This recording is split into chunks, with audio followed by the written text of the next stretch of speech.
To speak about the impact illegal mining has on our communities and what can be done to stop this and how the rest of that oversight visit went, we are now joined by DA's Shadow Minister for Mineral Resources, James Lorimer. Thank you so much for your time, James. I saw you earlier today. Let's just start off with how today's oversight visit went. Are you satisfied with what you saw and some of the outcomes and perhaps action plans to deal with this? Heidi, it was a start. That's the most that you can say for it. This has been a problem for more than 20 years, and some of us have been talking about it for a long time. The Portfolio Committee on Mineral Resources came to a lot of the areas we visited today 7 years ago, made lots of noises about how terrible this was, and then nothing happened. Unfortunately, it took what happened in Krugersdorp to reawaken concern about what was going on, and what's going on is really, really massive. It's got a lot worse. There is illegal mining in just about every province of this country. It's worse in some areas. But anyway, what's started now is at least a process where Parliament has started looking at these things. The Portfolio Committee is visiting mines all over the country. Last weekend we were in Limpopo. Yesterday we were in Velkom. Today on the Reef. It may be they're just going through the motions. We hope, though, that this is the start of some real change in how this thing is being tackled, because it's not really being tackled very effectively in most places. Now, there are exceptions. When we were in Velkom yesterday, they have had some success there, and we hope that they will take lessons from that and start doing in places like Johannesburg what they did there. Now, the situations aren't exactly the same, and it's not as easy in a sense. Johannesburg is really difficult. Gold is quite close to the surface. You can open multiple holes. But let's hope the process has started. As you saw from your insert, the communities are very sceptical.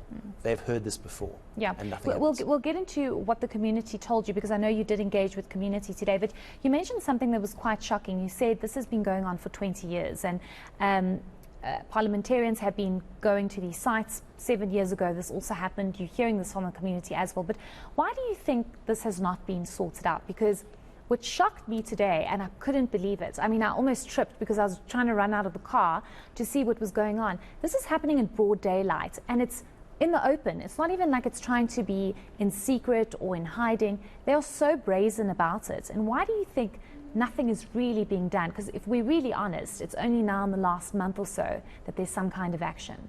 Two possible explanations: gross incompetence, gross corruption. And it's probably a bit of both. You have to ask why the powers that be have not seen fit to do what needs to be done to stop this. And one of the answers that people give is that people in power are benefiting from this. They're taking a cut from it. How else do you explain the fact that this has been going on and they really haven't done anything? Do you know, for example, that there is no crime called illegal mining? When they arrested those, I think, 80-odd people at Krugersdorp, 70 of them were charged with illegally being in the country. Often illegal miners can only be charged with trespass because there's no law in the statute books that allows you to arrest somebody for mining illegally. Isn't that where Parliament should come in? And because when we were speaking to the chair of the Mineral Resources Portfolio Committee, he said this is where Parliament needs to come in and bring forward that legislation. But my question is, why has this not happened? Why are we waiting now at crisis point? That's the question, and that's the answers that I've given is, you know, one of those two explanations: corruption or incompetence. And as I say, probably both. I do hope now, you know, there's a lot of other aspects to this. It is partly a mining story, but only partly. It's probably more a policing story and lack of policing. And the fact that there is so much money washing through the system from illegal mining that it allows the illegal miners to bribe just about everybody. And it's quite clear that they do, from policemen through to magistrates through to prosecutors. Everybody in the system is potentially corruptible when you're flashing that much money around. So do you think that this visit and the other visits that happened and more to come will prompt there to be legislation to actually deal with this? It depends whether the government feels the pressure or not. And that's what needs to happen now. And that's certainly something that we're going to be trying to do, is keep the pressure up and just make it clear if they don't do anything. They've got to be embarrassed into acting, because it's been so long when they've just been ignoring it. Now they have to act. Your engagement with the communities today, because when we were there as well, we saw the community not very happy. For example, in Riverlea, where we saw it in that package, where they have indicated that they've seen site visit upon site visit and some kind of intervention, and then it goes very quiet after that. What did the community tell you today? You were right, they were unhappy. And they live close to one of the out-of-control areas, of which there are several in Gauteng, near Krugersdorp, the one we saw today, zama, and also on the East Rand, near Snake Road in Benoni. These are areas where the police have almost completely lost control. They are mining settlements where police only dare venture in numbers and heavily armed because they're going to get shot at. And it starts there. If the police allow that, as they have done for years, to develop, it doesn't just stop at illegal mining. It then goes into cable theft, it then goes into robbery, it then goes into kidnapping, it goes into hijacking. These become crime centers and they spread. And that's what happened in Krugersdorp. Zama is one of them.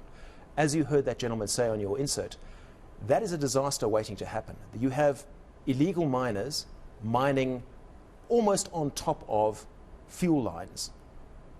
What could go wrong? You can imagine.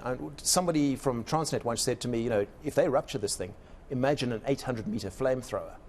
There are houses, there are shacks all around there. Those shacks shouldn't be there. Those illegal miners shouldn't be there. Now, we were told today that they're 80 to 90% foreign. Surely that settlement, because it is a mining camp more than anything else, should just be moved, because otherwise we're going to be sorry. Certainly, I think, I mean, if we're just looking at these visuals now, it's broad daylight in the open. It's shocking that this continues to happen. One last question. I want to ask you about the economic impact, because we've seen what it's done to communities. We've seen what it's done to those 8 women that were gang raped in Krugersdorp. What about our economy? How much are we losing because of this? I think that they are taking out billions of rand. It's almost impossible to quantify how much. The gold industry says they reckon they probably lose about 20 billion rand every year, just in the gold industry, let alone coal, let alone chrome. So it's a lot more minerals that should be being taken out legally. If they were, they would be taxed. It also disincentivizes legal mining investment.